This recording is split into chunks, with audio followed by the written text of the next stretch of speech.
How to avoid burnout in the fat loss phase. One of the most common reasons why so many people are failing in their fat loss attempts, so much so that according to Dr. Lane Norton, 95% of people who lose weight will put it back on within 3 years. And this is because of all the unsustainable methods that they're trying for fat loss, whether it's through keto, fad diets like keto, they're doing things like Ozempic, weight loss surgeries, extreme workout challenges, all these really unsustainable and quick fix sort of diets and methods that don't actually teach you anything and are super hard to sustain and will just lead to burnout.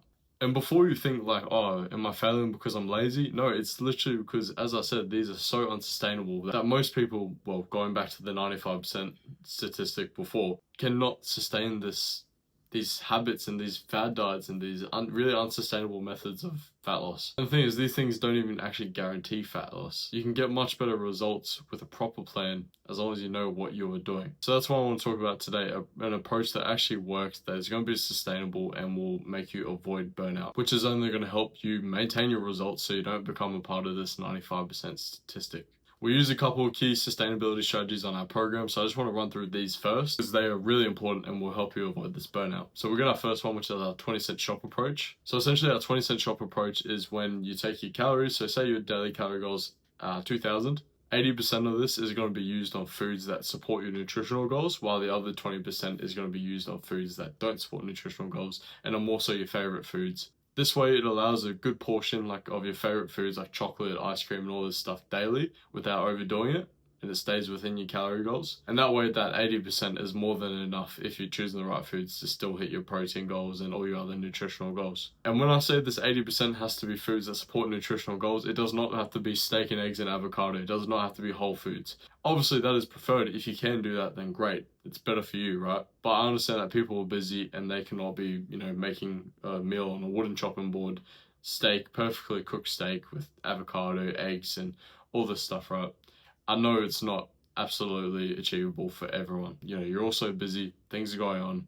It's just not sustainable doing that every day, meal prepping all your meals and cooking them on a bloody golden platter. So when I say this 80% have to support your nutritional goals, I just mean has to support your nutritional goals. As I said, if you can aim for whole foods, then great. Even if it's like a protein pizza, like say one night you want to be lazy and you buy a FroPro protein pizza. Yes, you probably shouldn't be having these every night, but still, it's better than you having a normal pizza.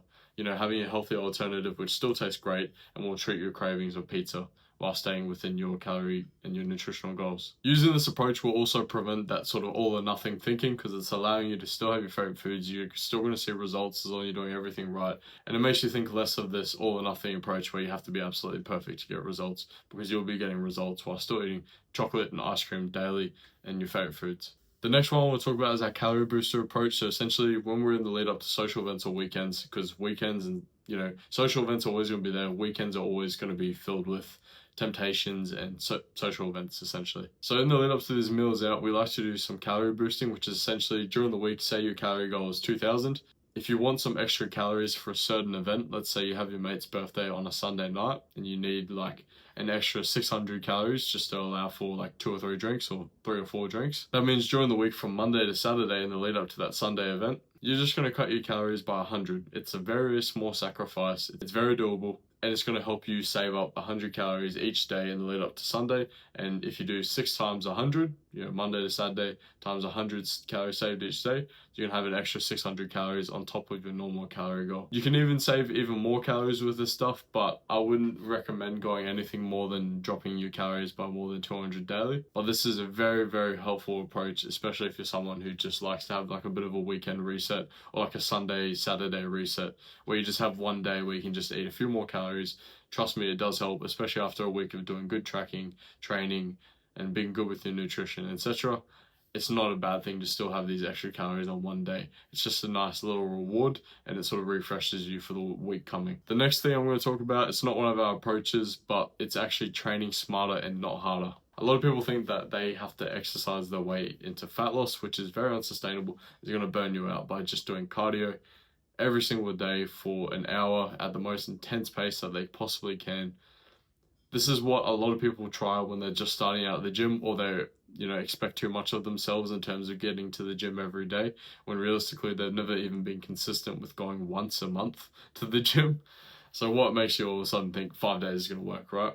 training smarter. So not actually doing all this cardio, because you shouldn't be treating your training sessions as a method to burn fat. You should be treating your training sessions to actually train your body, get stronger, and work on the goals that you want to achieve. Leave the fat loss for your calories and your eating and your nutrition, because nutrition is 90% of the result. Training is only 10%. If you really did the math on, how many calories you'd burn doing like an hour run, it's really not going to be worth it for how much food you can like have in substitute for that. Save the struggle, eat within a calorie deficit, and just train and do stuff you enjoy that is sustainable. It's going to help your consistency with the gym as well as your consistency with results for fat loss. The last part I'm going to leave you guys with is looking at the bigger picture instead of focusing on day to day, like, oh my God, have I dropped 5 kilos in the last 24 hours? No, it's not going to be like that. Those are quick fixes. Those are things that you might get on a quick fix, very unsustainable approach, if you're lucky. It's not a sprint, it's a marathon. So get yourself on a sustainable plan, something that you can actually sustain. Results will come, and trust me, you're going to build habits while going for a more sustainable approach. Building these habits is super important for lifelong results, because once you've built habits, you know how to eat in moderation, you're good with your portion control, you're aware of calories and foods, and you know what's sort of high and what's low. You're doing training you can enjoy, and that allows for a lot of progress because you're staying consistent and you're enjoying it. These habits are so much more important than trying to get off bloody 10 kilos in 1 week and then just putting it all back on, because the approach you're doing is not something that you're going to do for life. So remember, consistency is going to beat perfection every time. And if you don't trust all this advice, just take it from our clients, as you can see on the screen.